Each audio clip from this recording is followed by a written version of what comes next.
Assegurar o respeito às prerrogativas profissionais do advogado significa salvaguardar os direitos do cidadão. O exercício da advocacia tem legitimidade constitucional no artigo 133 da Constituição Federal e visa concretizar a justiça. Para postular em seu nome do constituinte, o advogado precisa ter liberdade para praticar todos os atos judiciais necessários à ampla defesa ao contraditório. As prerrogativas profissionais são um conjunto de medidas legais que permitem ao advogado exercer sua profissão com total liberdade e independência no interesse do cliente. As prerrogativas profissionais são, portanto, garantias que o advogado disporá dos meios necessários para cumprir sua missão pública, o qual o advogado terá de responder. Mas por que criminalizar a violação das prerrogativas profissionais? A OAB-SP está lutando para a aprovação da PLC 83/2008, que retoma a proposta inicial de criminalizar as prerrogativas profissionais dos advogados como forma de coibir excessos que impeçam a livre atividade da advocacia e cerceiem direitos e garantias do cidadão. O texto é do presidente da OAB-SP, o Dr. Marcos da Costa. Hoje em nossos estúdios temos a honra de receber o advogado Wagner da Costa, que é coordenador consultivo da Comissão de Direitos e Prerrogativas da OAB de São Paulo e foi presidente da subseção da OAB-SP em Itaquaquecetuba nos triênios de 2004 até 2012. Dr. Wagner, é com muita honra que recebo o senhor, que eu acompanho o senhor há mais de 30 anos lá na OAB de exercício à advocacia, e para só dar um esclarecimento à população, queria que o senhor explicasse como é que funciona essa questão das prerrogativas aos profissionais de advocacia. Uma boa tarde a todos, a seus ouvintes. E o que nós temos que, como foi muito bem colocado aqui na entrada, que a violação da prerrogativa alcança a população. O advogado que tem as suas prerrogativas violadas cerceia o direito dele de exercer com plenitude a defesa do seu cliente. Então, nós temos que a OAB, desde a era Durso, agora com o Marcos da Costa, ela vem lutando para criminalizar as prerrogativas. Porque existe aí o crime de abuso de autoridade, que quando a autoridade cerceia o direito do advogado ou de qualquer profissional de exercer a sua profissão. Mas é muito vago essa situação. Nós precisamos de uma lei que defendesse para que o advogado fosse respeitado nas suas prerrogativas. O que, às vezes, o juiz não atende o advogado para despachar, ele grita com uma testemunha, o advogado vai chamar atenção, ele já quer processar o advogado, já quer, entendeu? Então, eu entendo, não é todos os magistrados, todos os membros do Ministério Público, mas eu queria só entender por que essa barreira para que não seja criminalizada as prerrogativas. Será? Eles têm medo será? Porque uma autoridade competente, uma autoridade que atende bem o público, atende bem os advogados, que o advogado faz parte da justiça, porque não tem justiça sem advogado. O advogado é um dos elementos que compõem o triângulo, né? Então, sem um advogado, a justiça ela não fica correta, porque todo cidadão merece respeito, merece o respeito também à sua defesa. Ele precisa, e a defesa dele tem que ser feita com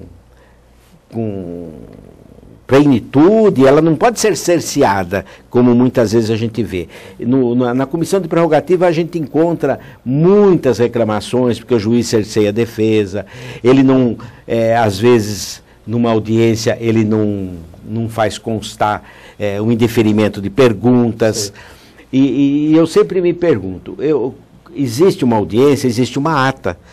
Todo o que acontece naquele momento da audiência, da coleta de provas, a audiência para registrar todos os incidentes. E às vezes o juiz vira para o advogado e fala, não vou constar, mas consta na ata, por que o senhor indeferiu a pergunta? Não vou constar. E ele tem poder disso? Não tem poder, mas ele está ali, no fórum. Ali qualquer coisa, ele já chama o PM, já começa a criar aquele tumulto em cima do advogado.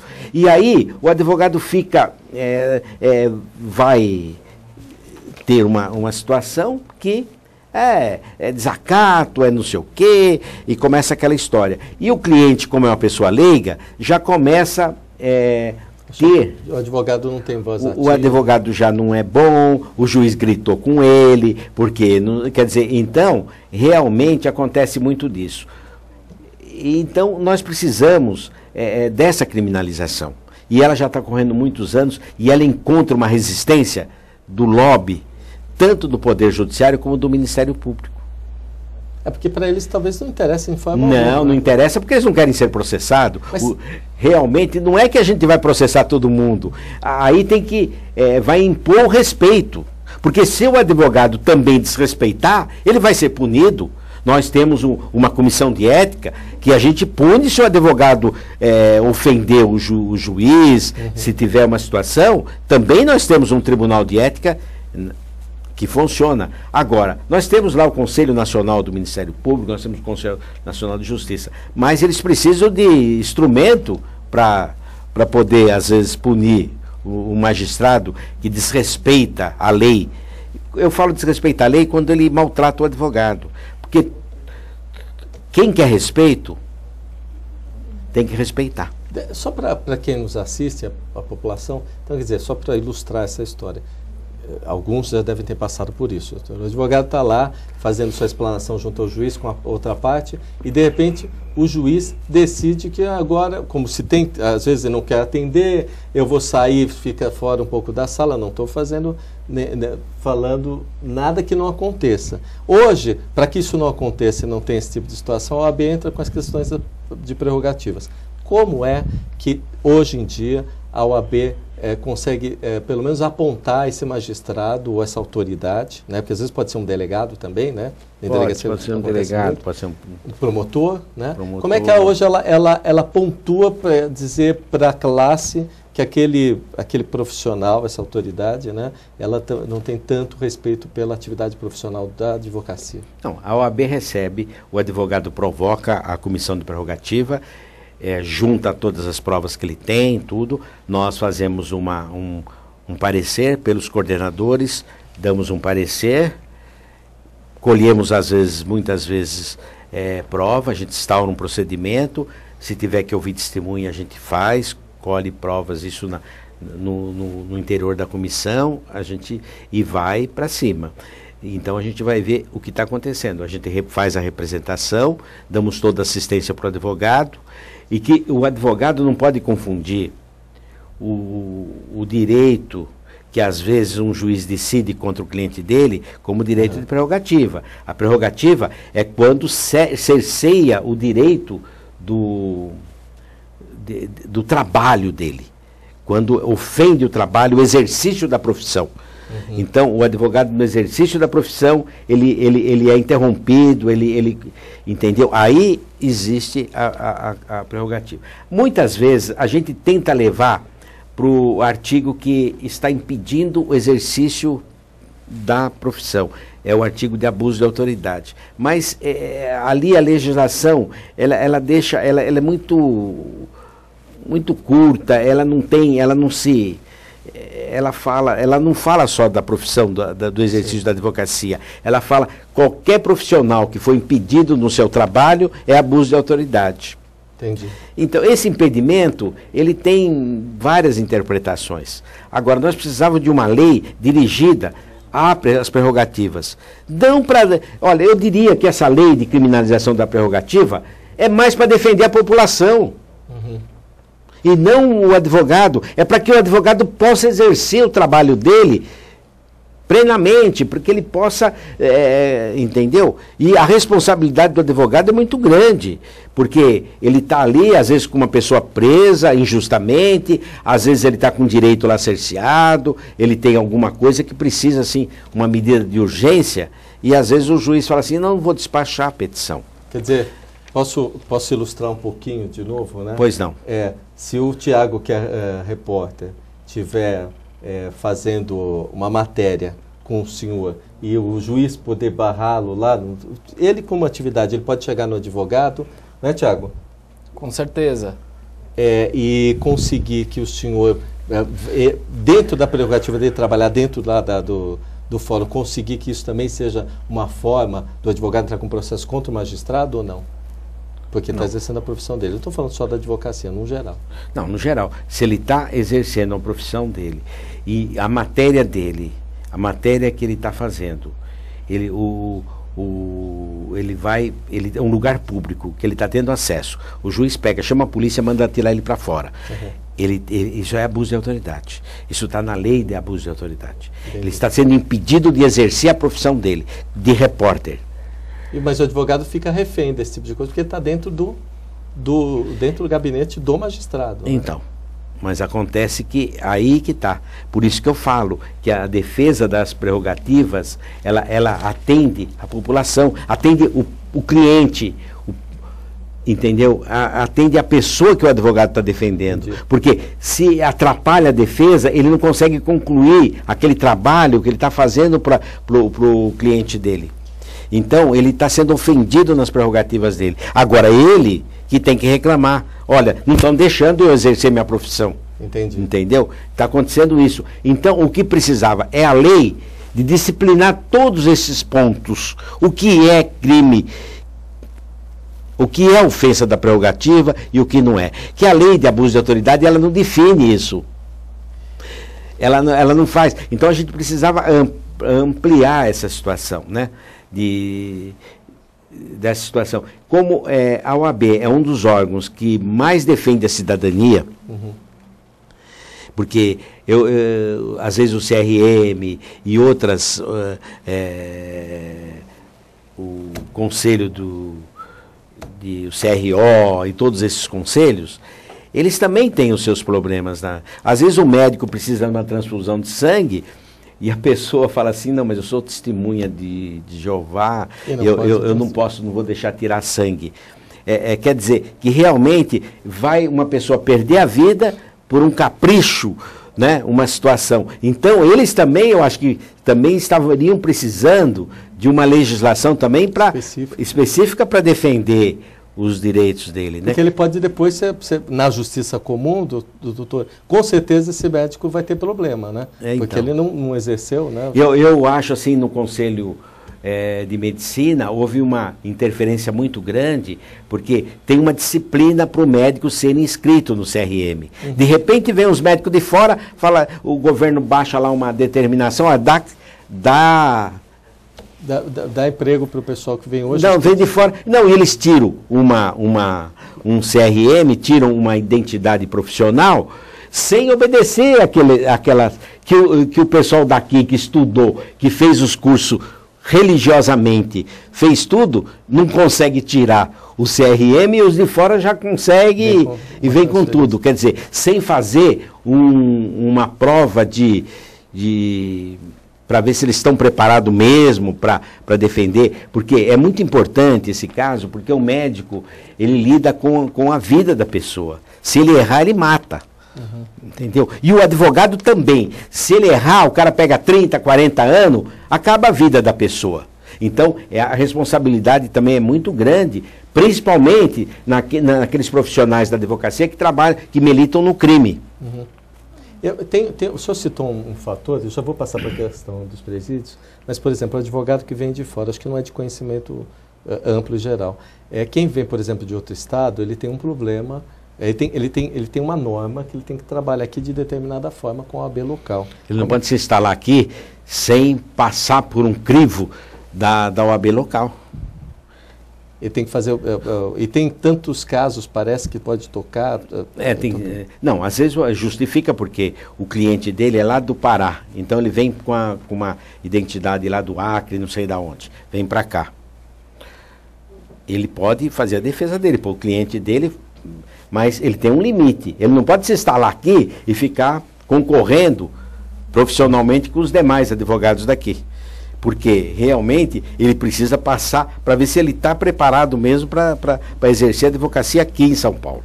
Agora, só mais uma, para sair do tema de prerrogativas e continuar com essa questão do homem público, né, que trabalha em prol da classe. O Dr. Wagner ele tem algumas situações bem interessantes, que dentro da subseção dele, ele trabalhou muito a questão da população, viu, Tiago? Então, como é que ele trabalhou? Ele como presidente de subseção, que é em Itaquaquecetuba, não é, presidente? Nesse amplo trabalho que ele tem com a advocacia paulista, que são 30 anos dedicados à OAB, ele recebia até a própria população no escritório dele para ajudar na OAB. Então, sim, com essa relação, doutor Wagner, porque acho que talvez todo mundo entenda bem como é que funciona a OAB. A OAB tem uma seccional que é São Paulo, seria um governo do Estado. As menores seriam as prefeituras, que são essas subseções. Qual é a relação que o poder constituído, esse público, tem com a OAB local, que o senhor tinha assim, amplo acesso à população e via os anseios deles locais? Tem as comissões normais, né? Comissão da Mulher, advogada, Comissão de Direitos Humanos, Comissão do Meio Ambiente e tudo. Eu criei lá uma comissão dentro da cidadania, da Comissão de Cidadania, eu criei um denuncie. Denuncie assim, soltei para a população. Denuncie, assim, poder público, o mau atendimento, enfim. Sim, denuncie era para atender todas as denúncias com ética na administração pública. Entendi. Então, o prefeito lá, chegava a queixa lá, olha, o prefeito pagou lá um asfalto, que a rua já consta como está asfaltada na rua. E aí a gente tomava os depoimentos, tudo, e mandava para o Ministério Público aqui em São Paulo, porque o prefeito ele tem fórum especial, né? O processo corre aqui. Então, fomos fazendo isso. Às vezes um erro de telefônica, de luz, que a população vinha, porque a cidade é de uma população carente, é uma população pobre. 80% da população lá, ela se socorre na própria OAB? Na OAB, agora na Defensoria Pública. Tudo, eles dependem de assistência. Que aliás, o senhor também levava, porque a assistência também era atendida. Não, ali era na minha época, quem cuidava da assistência era a OAB. E então, a gente chegava. E às vezes crianças que foram retiradas ilegalmente do poder familiar dos pais e aquela coisa toda, que desapareceu lá umas 30, mais de 30 crianças. Eu lembro que o caso da Itaquaquecetuba, para quem conhece o trabalho do Dr. Wagner e convive, sabe que o senhor teve um amplo trabalho em Itaquá para poder ajudar essa população. Porque aparecia um caso, quando instalou esse ética na administração pública, aí começou a chover de casos. Porque se a pessoa era maltratada, às vezes, na delegacia, a gente ia lá, e um representante da OAB, conversar com o delegado, ô doutor, essa pessoa está reclamando isso, o senhor não pode atender e tal. O delegado, na hora, ele não vai querer que abra um processo contra ele. Ele, na hora, já atendia a pessoa, já resolvia o problema, entendeu? Hoje, por exemplo, o que está acontecendo lá é o estacionamento. Todo estacionamento tem que garantir vaga para o deficiente físico e para o idoso. E lá no estacionamento só garante vaga para os funcionários do fórum. Quer dizer, esqueceram do idoso, esqueceram do deficiente físico. E é uma coisa que precisa chegar. Eu estou esperando que algum dos advogados idosos ou deficientes provoque a OAB para ela tomar providência. Quer dizer, porque a gente não vai ficar procurando, olha, você precisa... Quer dizer, então, isso tem que partir dos advogados, isso eu estou vendo em Itaquaquecetuba, mas é um alerta para todas as subseções, para todos os advogados, para observar o estacionamento do fórum. Tem vaga para juiz, promotor e para os funcionários. Os diretores de cartório, né? E os escreventes também tem. Mas a gente não vê vagas reservadas para os idosos, que tem que ter demarcados. Vagas para os deficientes físicos. Tem lei que exige que Isso é todo tipo de estacionamento. O estacionamento de zona azul, nas ruas, o estacionamento de shopping, tem que destinar vaga de acordo com o número de vagas, tem que determinar os números de vagas para essas pessoas. Então, isso a gente tem observado que nos edifícios do fórum, nos estacionamentos do fórum, eles só cuidam deles, não tem vaga para essas pessoas. E eu acho que isso aí está na hora da OAB também ser provocada para ela entrar com as ações. Né? Agora, uma outra especialidade é essa parte de direito criminal. Você é um pouco da questão dos prerrogativos, até passar para você, Tiago, mas o Dr. Wagner tem amplo conhecimento, porque é advogado da área criminal, né? E convive muito com a realidade também do sistema prisional aqui que tem no país. Me cita aquele caso aí que tem... Sim, mas antes eu gostaria de fazer um comentário que esta semana aconteceu um fato voltado para esse lado de abuso de poder. Repórteres, os colegas nossos sempre passam por essa situação, sempre o abuso de poder. Eles não podem gravar num lugar na frente de um local público ou num local público do lado de fora e são impedidos pela segurança do local. Mas um fato que aconteceu esta semana, um repórter cinematográfico foi agredido por um guarda civil aqui na capital. Metropolitana. Né? Ele estava na rua fazendo imagens de alguma situação que aconteceu na rua e o policial simplesmente não gostou e desceu com aquele cacetete no cinegrafista. Abuso. Sim. O abuso, ele precisa ser representado. Depois ele vai embora. Ele depende de representação. O repórter, como é lesão corporal, eu acho que ele deveria fazer um boletim de ocorrência, explicando tudo, arrolar testemunha, que é muito importante, documentar, se às vezes ele documentou com alguma câmera, alguma coisa, e aí passar por exame de corpo de delito para não escapar, para ficar registrada a agressão física, a lesão corporal, e representar também pela lei de abuso de autoridade. Porque é um abuso, porque ele é um funcionário público, ele está lá e ele exerceu. O crime todo esse crime que você me falou, isso aí vai para a lei 9.099, acaba... Mas tem uma importância. O abuso de autoridade prevê que a pessoa seja demitida bem do serviço público. É isso que eu ia perguntar. Ela é demitida porque ele tem um dos componentes, fala que também o juiz pode aplicar pena de demissão a bem do serviço público. Né? Então a pessoa pode ser penalizada também perdendo o cargo.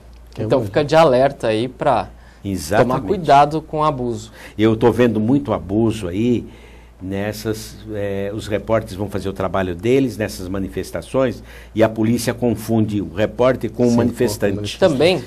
Entendeu? Isso aí tem que representar. Agora, lógico, tem que pegar um advogado da área, especialista na área penal, e fazer a representação bem feita. E não esquecer de colocar também o abuso de autoridade. Porque o abuso, o que assusta no abuso é a pessoa perder o cargo. Porque esse outro crime não vai levar ninguém para a cadeia, porque são penas pequenas e o regime é aberto e a pessoa vai receber um sursi processual. Né? Ela não pode voltar a exercer cargo público. Durante o período que 5 ou 10 anos, eu preciso ver a legislação direito público aí, mas ela fica um impedido que ela não pode exercer cargo público até restabelecer novamente o direito dela de exercer. Porque a demissão a bem do serviço público, a pessoa não pode sair do emprego e prestar concurso no outro. E outra coisa, conforme o concurso que ela vai prestar, ela já tem esses antecedentes e passa na ficha, né? Não vai passar. Né? Quer dizer, se for voltar a ser polícia, nunca mais. Pode ser aí de outra, sei lá. Doutor, a gente está com um caso muito absurdo, eu diria, em Suzano, município da Grande São Paulo, ali na região do Alto Tietê.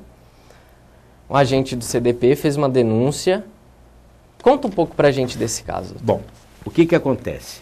O funcionário do CDP, ele ficou com medo de se identificar, porque até depois o governador, alguém falou aí para ele que o funcionário público não pode dar entrevista, porque senão ele não tem autorização para tanto. O problema é o seguinte, no CDP de Suzano, comporta 720, 730 presos. Está com 2.000, quase 2.300 presos. Nossa, meu Deus, 2/3 a mais. Os xadrezes lá estão que nem sardinha em lata. Quando chega à noite, 8, 9 horas por aí, os funcionários vão e fecham acho que 64 registros. Fecha a água. Deixa os presos sem água até no dia seguinte de manhã. Porque se o presídio cumprir a meta de economia de água, né, de racionamento, que eles têm lá um critério para cumprir, o diretor do presídio recebe uma premiação de um 14º salário no fim do ano, pelo governador do estado. Doutor, Isso aí é um crime fazer uma coisa dessa. Isso aí é deixar os presos revoltados e depois se causar uma rebelião por causa disso. E se morrer pessoas por causa disso. Eles estão provocando os presos. E doutor, a gente está no verão. Perfeitamente, nessa época. Está acontecendo isso. Isso aí, uma emissora de televisão gravou uma entrevista. Entendeu? O que eu estou falando, eu provo. Porque eu tenho essa entrevista. Agora, por que estão fazendo uma coisa dessa? Premiar para fazer coisa errada? Porque não é coisa errada fechar a água, deixar... O preso não tem água mineral lá para tomar. Eles não têm água em garrafa lá para tomar. O que eles têm? Eles tomam água na torneira. Qual seria a preocupação nesse caso? Tentar tomar cuidado para não acabar a água, de fato, com o sistema reservatório de água, ou, enfim, tomar essas atitudes com os detentos. Por que ele não fecha o registro da casa do governador, do palácio do governador, de manhã, de noite e abre de manhã, e deixa ele sem água lá? E ele tem água mineral, tem geladeira, tudo. Vê se eles vão fazer isso. Vê se a Sabesp faz isso. Quer dizer, só porque é preso tem que ser tratado dessa forma? Eu acho que nós todos somos seres humanos e eu acho que o preso tem que cumprir a pena dele. Ele errou, vai cumprir, mas ele tem que respeitar, porque ele é um ser humano. Não é bater, não é matar, não é fazer, deixar com fome ou deixar sem água, com sede. Quer dizer, isso aqui é muito importante, esse relato, para que os organismos internacionais tomem ciência do que está acontecendo. Porque eu sei que a ONU já está muito preocupada com os presídios aqui, porque o que aconteceu no Maranhão, o que está acontecendo no Maranhão. Aquilo foi um absurdo. Entendeu? Né? Mas aqui vai acontecer, é um pavio de pólvora. Os funcionários estão com medo de fazer isso. Agora, não é ordem do diretor do presídio, porque ele quer receber o prêmio. Entendeu? Agora os outros funcionários têm que ir lá fechar o registro. Agora, quando um cidadão é preso, é evidente que ele perde os direitos que os mesmos têm aqui fora. Para fazer esse tipo de trabalho de defesa interna, como é que é? A OAB vai lá, ela vai ver se o processo do caso, às vezes o cara está encarcerado. Espera um pouquinho. Ele nem está sabendo que já a pena dele já cumpriu. Tá? Olha, mas cadê o Ministério Público para coibir isso? O Ministério Público está preocupado com o táxi que anda na faixa do ônibus, que isso não é problema dele, é problema do prefeito. E um problema gravíssimo desse. Cadê o Ministério Público? Nesse caso, só o Ministério Público. Não, né? qualquer pessoa pode tomar providência, sim. Eu não estou mais na presidência da OAB, senão eu já teria tomado essa providência. Eu acho que precisa haver denúncia. Já soltaram uma reportagem pela uma emissora de Mogi das Cruzes, uma TV, que é filiada de uma outra rede aqui em São Paulo. Já soltaram. Mas, será? O governador tem o clipe dele lá, o secretário da Segurança tem, o Ministério Público tem, a magistratura tem. Será que ninguém fez lá, olha, publicou isso aqui, ó? Ou não? Se escapar uma informação num órgão, mas o outro recebe? Com certeza. Entendeu? Mas, e se não recebe lá, vai receber agora aqui. Mas, doutor, desculpa, Walter, mas não é só isso que acontece dentro dos presídios. Acontece outras coisas. E mais graves também. A falta de assistência judiciária. No Então, presídio de Suzano tem um advogado da FUNAP para defender esses 2.300 presos. Ele não dá conta. Como eles ficam? Eles ficam 2 anos, 1 ano, esperando sentença. Ninguém faz um habeas corpus, ninguém reclama da demora do andamento do processo. Até para aquelas pessoas que necessitam, que têm o direito que o processo tramita de uma tramitação especial. São as pessoas idosas, são as pessoas com deficiências físicas, as pessoas com câncer, e todos esses direitos as pessoas têm que ser revelado, tem que ser provocado, tem que... O tribunal, ele não faz habeas corpus para quem não provocar ele. Tem que alguém fazer. O próprio Ministério Público tem competência para fazer, o defensor público tem. Agora, não tem defensor público no presídio. Os defensores públicos estão aqui, estão ali, estão meia dúzia aí de gato pingado. Eles dependem muito da OAB para um convênio que existe para poder fazer a defesa da população, né? Que eu acho que amanhã explora o advogado, porque paga uma miséria para o advogado fazer a defesa, que ainda cria uma situação. Agora, será que os promotores não visitam o presídio lá para perguntar para os presos o que está acontecendo? Eles fazem correição no presídio, mas eles só chegam na porta e voltam. Eles têm que entrar lá dentro, conversar com a população carcerária. Saiu a reportagem, ninguém viu problema nenhum. Agora, espera um pouquinho, o que está acontecendo? As pessoas que têm o dever de cumprir as suas obrigações não fazem nada por essas pessoas, porque são coitados, são pobres, e eles ficam presos mais tempo do que determina a lei. Lá em Suzano, tem preso condenado no semiaberto e está no fechado. Na Papuda, lá, os caras já entraram no semiaberto e estão no aberto, porque estão trabalhando na rua. Porque o preso semiaberto, ele não sai para trabalhar, ele tem que ficar no presídio. O regime aberto, que sai, trabalha e volta. Quando não tem presídio para eles voltar, aí eles ficam com PAD, que é a prisão domiciliar. A prisão albergue domiciliar. Mas a pessoa para sair para trabalhar tem que estar no regime aberto. O pessoal nem começou a cumprir a pena, já está saindo para trabalhar. Para trabalhar o quê? É para ficar lá, à vontade, ficar... Isso não é prisão. Exatamente. E outra coisa, mais grave ainda. Ninguém bloqueou os bens dele, ninguém está cobrando. Esse dinheiro que estão cobrando aí é uma multa.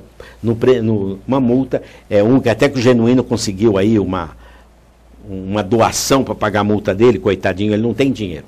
Agora, conseguiu essa doação para pagar a multa do processo. Mas os bens dele deviam estar tudo bloqueado para ressarcir a União do dinheiro que foi retirado de lá.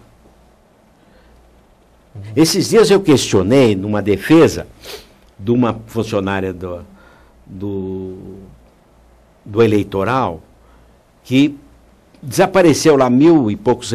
Fizeram um processo crime, demitiram a menina e entraram com uma ação civil pública para ela devolver R$1.000. Aí na minha defesa eu falei, poxa, mas o Ministério Público Federal está cobrando R$1.000. Poxa, mas e o mensalão, eles não cobram nada? Que é muitos milhões e milhões e milhões. Eu sei dos deputados, eles estão nadando em dinheiro e deve ter dinheiro até no exterior guardado.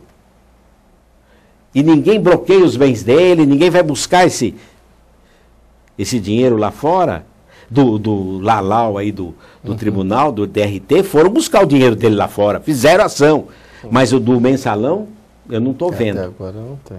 O presidente do tribunal, lá o ministro Joaquim Barbosa, fala, vou prender, vou fazer. Mas, e ele não pergunta para o Ministério Público lá, vocês não fizeram ação ação civil pública para bloquear os bens? Que precisa ressarcir. Quando uma pessoa furta determinado bem, o certo é apreender o bem e devolver para o dono. Se você furta, você cumpre a pena e fica com o bem da pessoa, não está certo. Quer dizer, realmente, essa situação também é grave. Doutor, deixa eu só colocar, porque eu acho que é importante. Eu vou até falar, viu? Foi a TV Diário que fez e é o jornal, acho que é o Mogi das Cruzes Suzano, o jornal da região, né? O Mogi News, foi a afiliada da TV Globo que fez essa reportagem. Acho que eles têm no, como é que chama? No site, no 7, como é que chama? Mas é importante dizer a fonte, porque assim... A fonte não, eu falo. Não, tá aqui, a TV Diário, ela que fez a TV Diário e está no arquivo dela, como é que chama? No R7. No G1. No G1, se for lá, tá lá e tem... Tá aqui, ó, eu deixei uma cópia até, porque às vezes você... E eu não seria louco de estar fazendo uma denúncia dessa se eu não tivesse alicerçado com essas provas. Doutor, como é que fica a família? Porque é muito importante perguntar também. Dos presos lá, que passam por todas essas dificuldades, eu diria assim, né? A forma mais elegante de dizer o que estão fazendo com o pessoal. Como fica a família que fica por trás disso, acompanhando e assistindo tudo isso? A família já sofre um constrangimento muito grande. As famílias reclamam da forma com que elas são tratadas no presídio. A revista que eles fazem, principalmente para a mulher lá, é pesada. Mas por que hoje a revista se tornou pesada? Mas é para... As pessoas que têm dinheiro não têm nem revista. Tem telefone, tem... Eu estou sentindo o caso dos deputados. Eles têm visita toda hora, não tem limite, e não tem revista. Eu duvido que revista os deputados, senadores que vão lá no presídio, ninguém revista eles. Entendeu? Como o juiz, promotor que entra no presídio, ninguém revista também. Entendeu? Agora, as famílias daqueles pobrezinhos lá, tem que agachar em cima de um espelho, tem que fazer o diabo lá. Se tiver um ferrinho no sutiã, tem que tirar o sutiã e entrar sem sutiã, porque o negócio lá vai tocar o sino lá e olha, se tem um ferro aqui no sutiã, tira o ferro do sutiã ou tira o sutiã para visitar. Quer dizer, então, realmente, eu acho que tinha que revistar o preso. Revista o preso, quando ele sair da visita, pode deixar ele pelado lá. Revista, porque como é que ele vai levar as coisas lá para dentro, se revistar ele? Agora, tem que tratar a visita com respeito, principalmente essas pessoas humildes, porque elas são pessoas que já estão sofrendo por aquilo. E realmente, às vezes, o filho foi para a cadeia porque foi vítima de traficante, porque o tráfico geralmente está por trás de quase todos os crimes. Agora, se você não combater o traficante, não adianta combater o nóia lá, a pessoa... Essa mistura que está dentro da cadeia. Entendeu? O que é muito importante ver é que nosso sistema, infelizmente, ainda passa por muitas dificuldades. O que dificulta muito a ação da polícia, até do Poder Judiciário, porque nós nos deparamos hoje com o crime organizado. Quem está dentro dele tem advogado e tem tudo. Agora, quem está fora do crime organizado e, por qualquer consequência, cometeu algum crime, vai para a cadeia e não tem assistência nenhuma. Olha, o crime organizado tem os operários e os patrões. Os patrões ninguém chega. O patrão, que eu falo, é o traficante. O traficante não é viciado e não mexe com droga. Ele só dá ordem. E os operários, aqueles coitadinhos que vão lá vender, ou criança, muitas vezes, ficar distribuindo a droga. E são pegos, às vezes. Nós temos um terceiro problema muito grave. O preso. Esses dias eu fui procurado por uma pessoa que está de livramento condicional. Livramento condicional por exemplo, ele foi condenado, ele tem que cumprir mais 3 anos, então ele cumpre solto. Mas ele não terminou de cumprir a pena, porque qualquer errinho dele, ele volta. Ele não consegue tirar o título de eleitor, porque ele não cumpriu a pena ainda. Ele não consegue tirar o título de eleitor, ele não conseguiu matricular numa faculdade que ele fez o vestibular, porque a faculdade falou, o senhor precisa trazer o título. E outros reclamam que eles não conseguem tirar os documentos, que ele vai tirar o CPF, eles querem o título. Ele vai tirar a identidade, cadê seu título de eleitor? Quer dizer, se ele não tira o CPF, ele não tira a identidade e não tira documento nenhum. E para tirar o CPF, precisa ter o título de eleitor. E o título de eleitor eles não dão para a pessoa que que ainda está com pendência na justiça. Mas ele está solto, mas está com pendência. Quer e dizer, como é que ele vai trabalhar sem documento? Não faz nada. Não faz nada, ó, ele vai ter uma opção só. Voltar para o crime. Exatamente. Agora tem uma situação, doutor, aqui no estado, deve ter em outros estados também, com a condição da mulher que é presa, né? A gente fala muito e pensa em penitenciária na questão só do homem, mas essa pessoa, essa mulher que é presa, ela termina nem tendo amparo muito da justiça e, pior de tudo, é abandonada totalmente pela família. Qual a sua visão desse tipo de tratamento hoje? Se tem uma reciclagem, pelo menos interna, alguma coisa que seja para essa pessoa que hoje se depara com esse problema? Bom, o que eu acho é o seguinte, a mulher é pior ainda, porque ela perde a família e às vezes ela perde o filho, que ela às vezes até ganhou o filho na prisão, ela já perde, o filho já é retirado dela. Quando ela sair da prisão, ela nem sabe. Essa criança já foi para doação, já sumiu. Ah, tem isso também. Desaparece. Porque quem que vai cuidar da criança? Quem estiver cuidando, leva embora. Quer dizer, então, realmente existe isso aí. E o pior ainda é que ela não tem uma assistência. Porque se a pessoa que está presa tiver um advogado lá, tiver um defensor público, falando, olha, nós estamos cuidando do seu processo. Você vai ficar aqui mais tanto tempo, mas você vai ganhar a liberdade. Você vai ganhar, você vai sair para trabalhar, você vai fazer alguma coisa. E realmente, ela não sabe nada. Ela fala, nunca mais vou sair daqui. E às vezes o xadrez que nem sardinha em lata. Como é que você... dá até aflição de você ver aquele amontoado de gente dentro daquele xadrez, entendeu? E agora com esse calor e sem água. E como é que faz para dormir também? Dormir, uns ficam em pé, enquanto outros dormem. Depois os outros levantam e os que estão em pé vão dormir. Porque não cabe todo mundo lá, é assim. Qual seria a solução? A solução, primeira, precisa, para combater o crime, precisa dar educação para a população. Tem que investir, o poder público tem que dar escolas. Hoje sucatearam o ensino público. Porque hoje não tem mais aquelas escolas, não tem mais normalista, né? Não tem mais o curso técnico de formação de professores. E também não se dão aula nos presídios, não se ensinam. Precisa ensinar profissão. Está faltando pedreiro, está faltando servente, está faltando eletricista. A gente não acha hoje. Por que não ensina essa população? Em Minas Gerais, fizeram um presídio, só que é administrado pelo particular. É uma PPP, né? Uma prisão que aonde é administrado por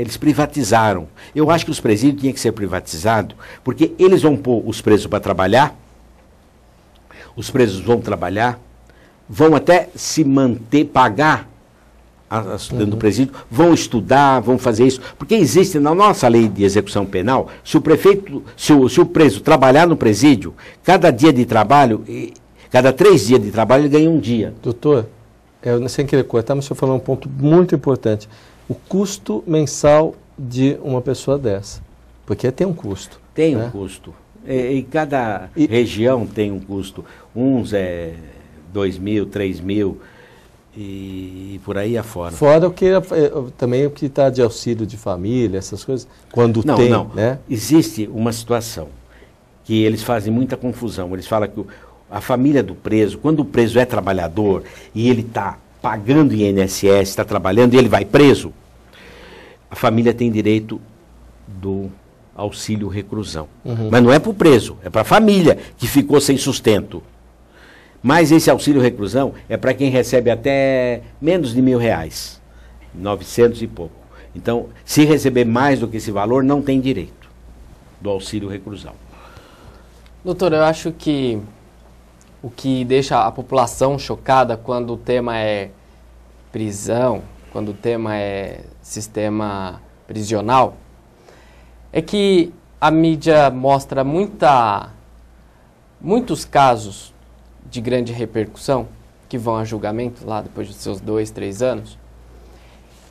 E devido à comoção que aquilo mostra, e a pena talvez até os 20, 25 anos, mas depois de 6 anos nós vemos as pessoas na rua, as pessoas que foram condenadas na rua, libertas.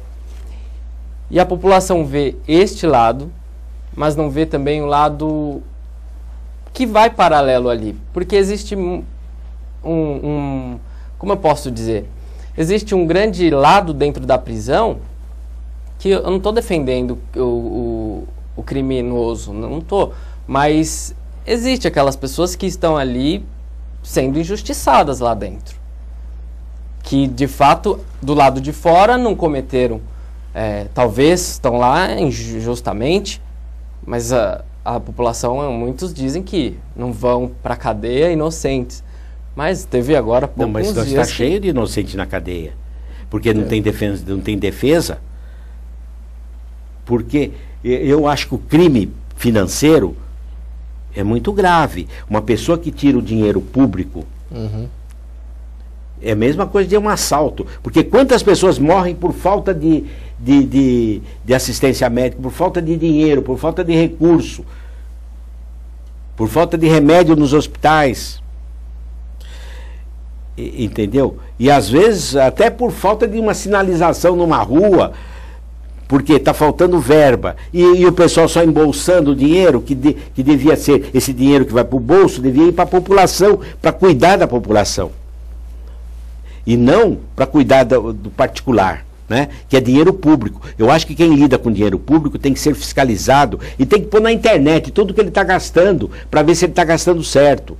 Que eu acho que precisa ter uma legislação mais dura para o administrador público, principalmente para os prefeitos. Porque eles têm que... Faz lá uma concorrência, esse copo custa R$10, eles vendem por 100. Quer dizer, entendeu? E isso aí é crime, eu acho crime grave. É a mesma coisa de um assalto, entendeu? Porque não matou ali no crime, mas matou na outra ponta. Na outra ponta.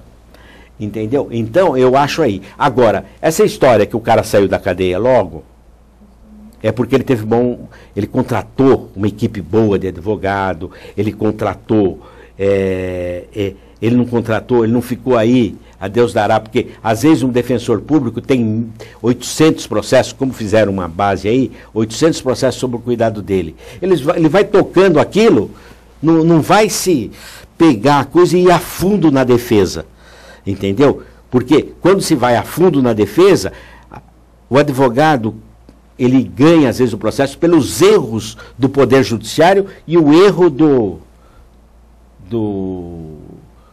Ministério Público. Uma vez eu fui indagado por um promotor que eu era culpado porque ele tinha ganho uma eleição de vereador. Olha, o culpado é o Dr. Wagner que soltou ele. Eu falei, o culpado é você que não soube denunciar.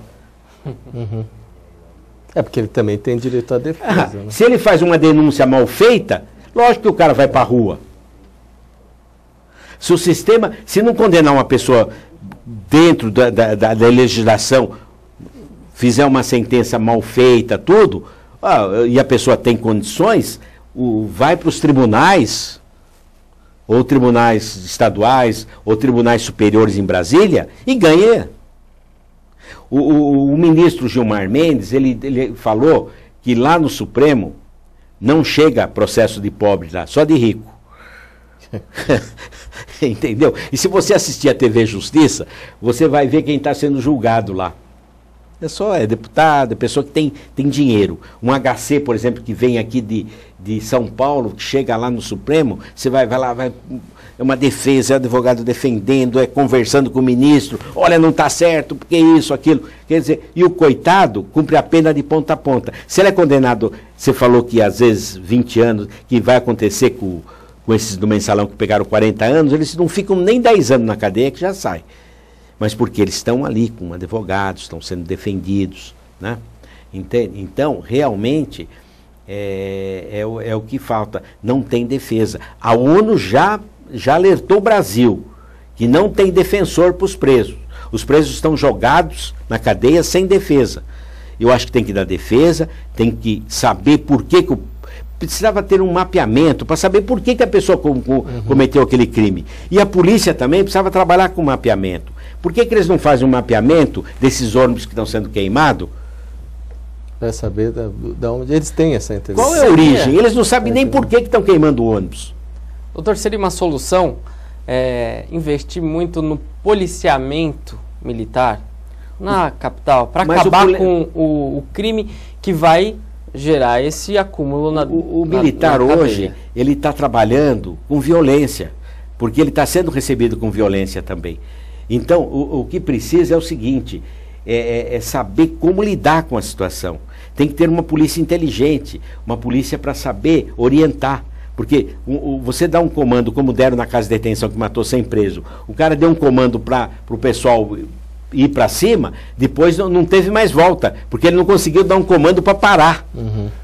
Aí o pessoal foi. É a mesma coisa, você entende? Hoje você está vendo que o que está acontecendo em Campinas, por exemplo, que mataram 12 pessoas, e não vão me dizer que as pessoas que morreram ali são bandidos. Mataram o coitado que estava andando na rua.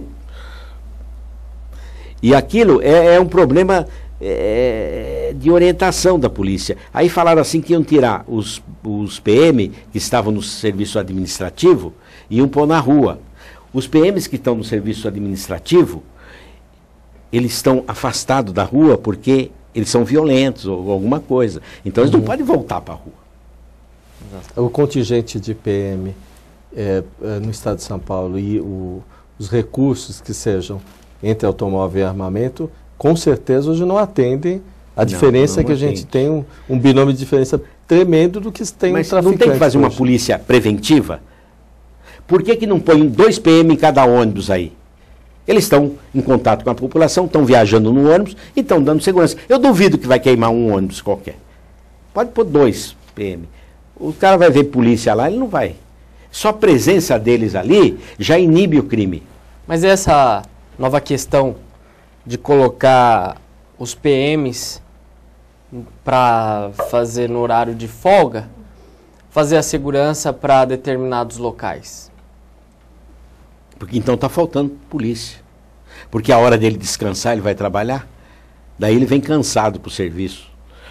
Tem uma decisão, eu não vou recordar, não quero correr em erro nenhum, mas está noticiado que o governo aqui ele está dando uma premiação para quem não executar com arma o serviço ou conseguir fazer prisão ou prevenção, não sei como eles vão analisar isso, de R$2.000 a R$8.000. Esse é o patamar que eles estão colocando.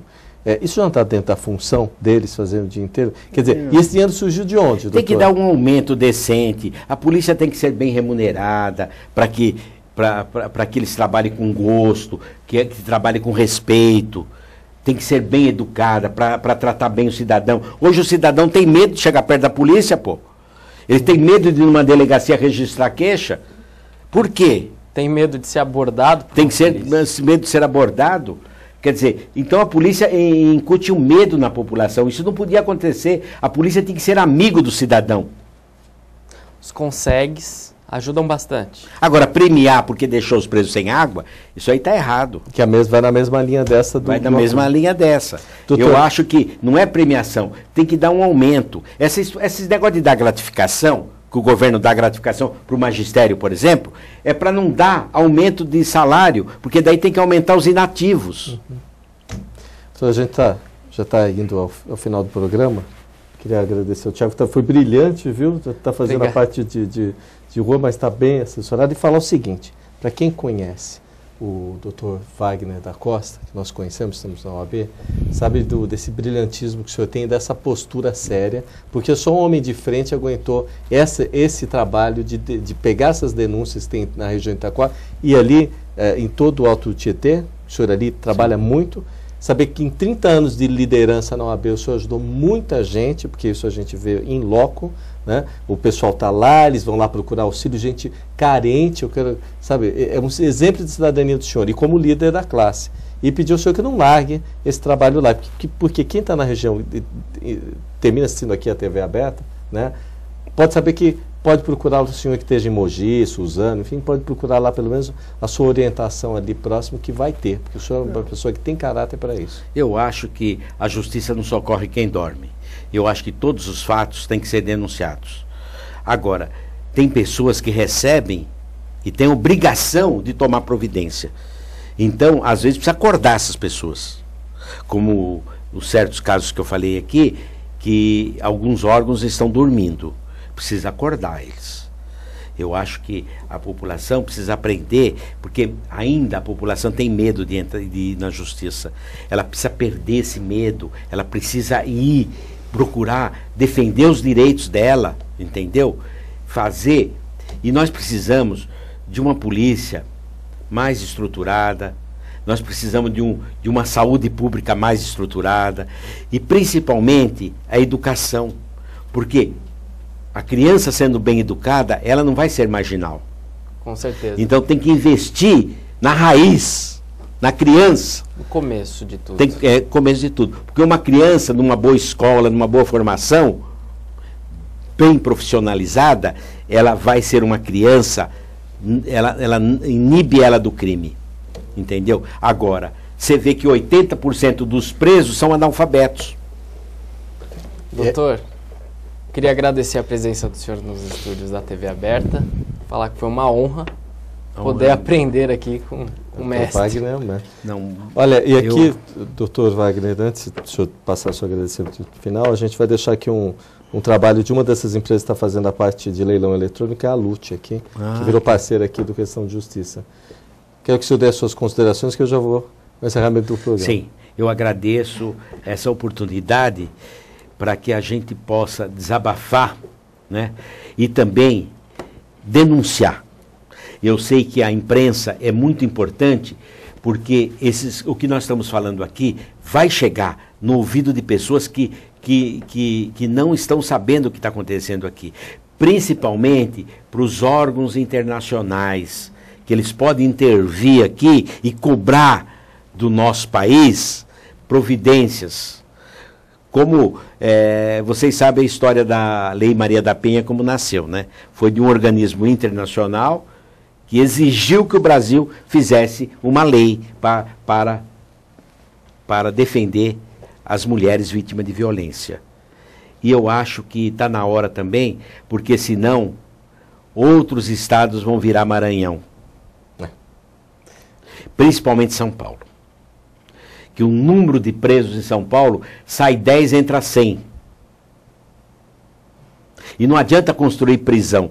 Tem que construir um sistema para combater o crime. Mas combater o crime não é só combater prendendo, não. Tem que combater, como eu falei, com educação, saúde. Porque tem pessoas que ficam revoltadas. E às vezes uma pessoa que chega, que são os primeiros que são presos, chega em casa, o filho pedindo comida, não tem dinheiro, não tem comida, ele sai assaltando e vai preso, porque ele não sabe assaltar. Verdade. Doutor Wagner, olha, eu agradeço. A miséria também faz o crime. Olha, eu vou pedir que o senhor volte, né, porque a gente tem uma longa história juntos, né? Sim. Pedir que o senhor venha esclarecer mais, porque essa área criminal é a sua especialidade, e até para ajudar o pessoal da população lá. Vou encerrar com o senhor agradecendo aqui essa oportunidade de o senhor ter vindo lá de Itaquá para nos visitar. Né? Muito obrigado. E encerrar com o Tiago. Obrigado, Tiago. Muito obrigado. E eu sei que é isso que essa entrevista deve dar uma repercussão. Depois eu vou ficar sabendo e você vai me falar. Vou, sim. E aqui o senhor tem portas abertas. Bom, Questão de Justiça vai ficando na próxima semana, né? Aqui, precisando da sua participação. Se você quiser até falar, perguntar alguma coisa para o Dr. Wagner, mande um e-mail aqui para a gente vai passar o e-mail depois, né? Mas por enquanto você entra no site do Questão de Justiça, questãodejustiça.com.br. E aguardamos você na próxima semana aqui nesse mesmo horário. Até lá.